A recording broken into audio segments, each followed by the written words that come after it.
ওই যে দূরে দেখা যায় কি আমার আফসার কাকু না, তো আফসার কাকুর দ্বারে যাই সেদিনকে ব্যাপারটা জানতে যাই। আসসালামু আলাইকুম। ওয়ালাইকুম আসসালাম।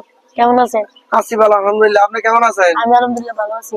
চাচা আমি তো আপনার সাথে একটা কথা বলার জন্য সেদিন থেকেই ফ্রেশন হয়ে গেছিলাম, জি বলেন। যে আপনি যে আমারে দাওয়াত করে খাওয়াইলেন।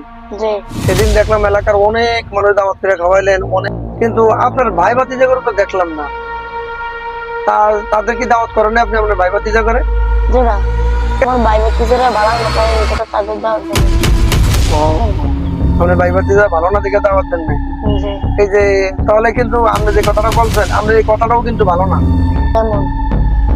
যেমন অনেকেই কথা কথায় বলে যে আপনের তেন পরবালা, পরের তেনে জঙ্গলবালা। এই কথাটা কিন্তু আসলে ভুল।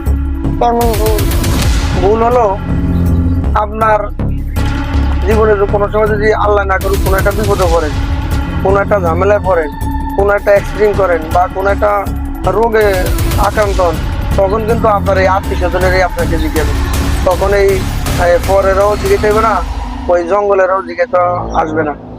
হয়তো সাময়িক কিছু 2-4-5 জনে হয়তো জিজ্ঞাসা করবে আরে অমুক অসুস্থ হয়েছে, কিন্তু টাকা দিয়েও হেল্প করবে না। আপনি ধনী হইলেও আপনার জিজ্ঞাসা, আপনি গরিব হইলেও জিজ্ঞাসা না। কিন্তু সবসময় কিন্তু আপনার ভাই বেড়াদার, আপনার আত্মীয় স্বজন যারা, তারাই কিন্তু আপনার খোঁজ খবর নেবে আপনি বিপদে পড়লে বা আপনার কোনো একটা অসুবিধা পড়লে।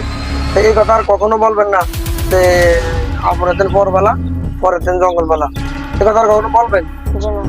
আর অবশ্যই ভাই বেড়াদারের সবার ভুল ত্রুটি থাকলে আর তাদের সাথে যদি কোনো ঝামেলা থাকে বা ভাতিজাদের সাথে যদি কোনো ঝামেলা থাকে, তাদেরকে নিয়ে বসে সমাধান করে নিবে।